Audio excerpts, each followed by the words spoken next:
میره و شاطی الخاص من دافع شیرین حتی شیر چی کنده دیرین ارجاتا جهلا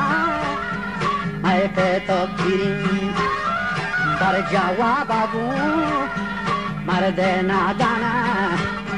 ارما جارندی قوم خاندانا ارما جا تو رنده قوم خاندانا رند همه پیروزه هم گلو بیتاری جاهی مذهب گنجین حالا بیتا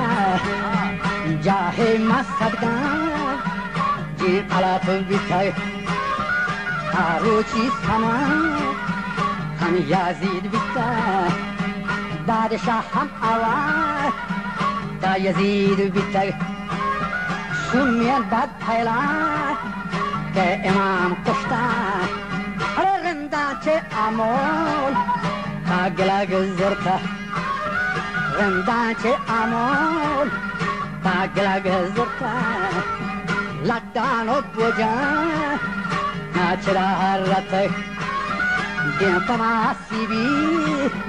دادرها رتا چاکر میں رندا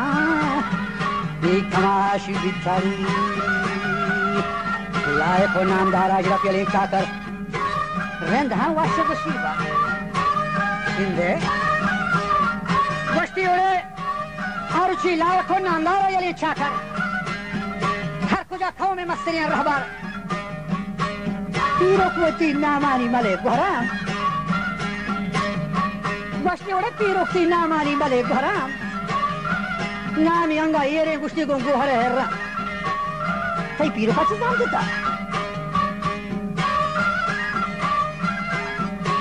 شاہ تھگو گلی تھی وطی زیدان تھت تگی گندا پت پت تھکو میدان انگا نامی ایرے گشتی پا گو ہرے ہر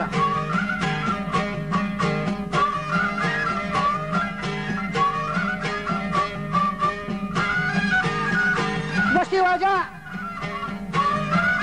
اوڑے بحران نا تھئی گوشیانگا یرن گو پتو پیران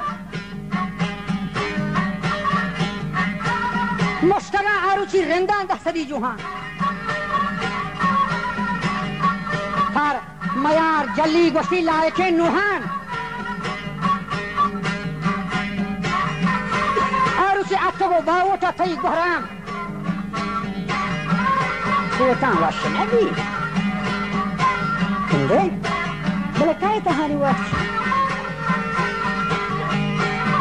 گشتی واجا پا میار جلی لائکی نوحان اتگو باوٹا تایی گوھرام داتگی نان خلین بریان پروشتگی باست و کشتگی میران نامی انگا یرن تا پتو پیران تاو کو تان بنیاد سرا شر رے ہر جا چو سانے تھائی گرا گر رے بے خودے گپار جنے بر رے جو گنو کھاما جنگلاں تھر رے جو جنانے میں کھنڈگاں سر رے تو وقتاوتی پوچھ چولے کھان در رے بس سے بن نامی طرح گوھر ہر رے ترا عمر دوستینا ہلار کرتا زانا مظفر بجگگا نشتا عمر دیگه کرداری نکن جاتی نا مظفر خانی ندگاتی